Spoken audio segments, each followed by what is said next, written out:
27 organizaciones de educadores venezolanos abogan por la liberación de los adolescentes detenidos en las protestas postelectorales en el país. Varias organizaciones de educadores de Venezuela, entre ellas la Asociación de Educadores Jubilados y Pensionados Unidos de la Región Capital, FORDISI, Coalición Sindical del Magisterio del Estado Yaracuy y del Estado Sucre, pidieron a las autoridades liberar a los menores que fueron detenidos en el contexto de la crisis política ante el inicio del año escolar previsto para el próximo lunes, informó la organización no gubernamental Provea. No es posible educar en un ambiente de miedo, de terror y persecución a jóvenes estudiantes, a sus docentes y ciudadanos. Se requiere un clima de respeto a los derechos y garantías constitucionales, expresaron los educadores agrupados en 27 organizaciones que firmaron un documento difundido por Provea. Los docentes remarcaron que es necesario garantizar un espacio de tranquilidad en las aulas para que sea eficiente y efectivo el proceso de enseñanza y aprendizaje, algo que consideran que se ve comprometido mientras se mantenga a 68 adolescentes privados de libertad, según los registros de la ONG Foro Penal. Los educadores apuntaron que en el nuevo contexto político todos son víctimas de arbitrariedad y transgresión a los derechos humanos. Al tiempo repudiaron la represión desatada luego del 28 de julio. Los profesionales consideran necesario salvar la educación y exigir la libertad para todos los menores que se encuentran presos, a quienes se suman 6 estudiantes y un profesor de la Universidad Central de Venezuela, que forman parte de los 2.400 detenidos según las cifras oficiales. Finalmente indicaron que como educadores deben oponerse a la pretensión de convertir la educación en un instrumento de control social y político por parte del Estado e hicieron un llamado al magisterio a fomentar el pensamiento crítico, la pluralidad de ideas, el respeto y la defensa de los derechos humanos. La Comisión Interamericana de Derechos Humanos presentó ante la Corte Interamericana un caso de represión ilegal por las manifestaciones del 11 de abril de 2002.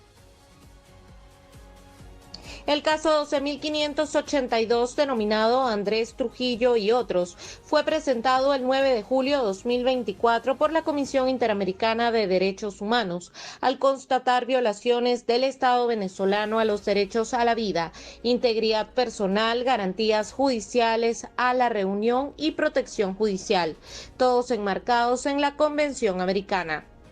La comisión asegura que se evidenció el uso desproporcionado de la fuerza por parte de agentes de seguridad, situación que ocasionó la muerte de 7 personas y al menos otras 5 resultaron heridas.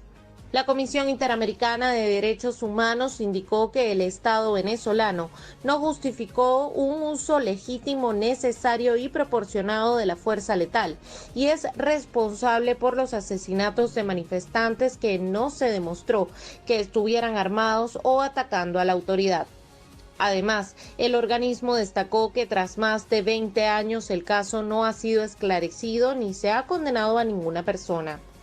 Como medidas de reparación, desde la Comisión Interamericana de Derechos Humanos recomendaron reparar las violaciones de derechos humanos declaradas en el informe de manera material e inmaterial, conducir una investigación efectiva y en un plazo razonable en la jurisdicción penal ordinaria para esclarecer los hechos, identificar responsables e imponer sanciones correspondientes y adoptar medidas de no repetición.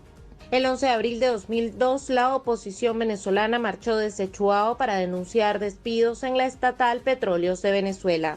La protesta, que se dirigió al Palacio de Miraflores, fue atacada con gases lacrimógenos, disparos y piedras por efectivos de la Guardia Nacional, la Policía Metropolitana de Caracas y personas no identificadas, afines a los denominados círculos bolivarianos.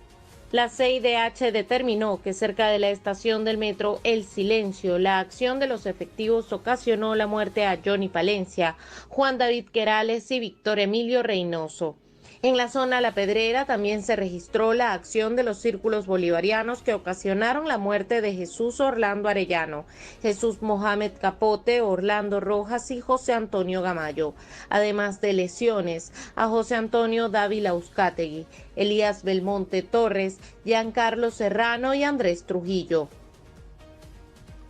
México no intervendrá en la situación en Venezuela, desmarcándose así de la iniciativa de Brasil y Colombia para mediar en la búsqueda de una solución a la crisis política.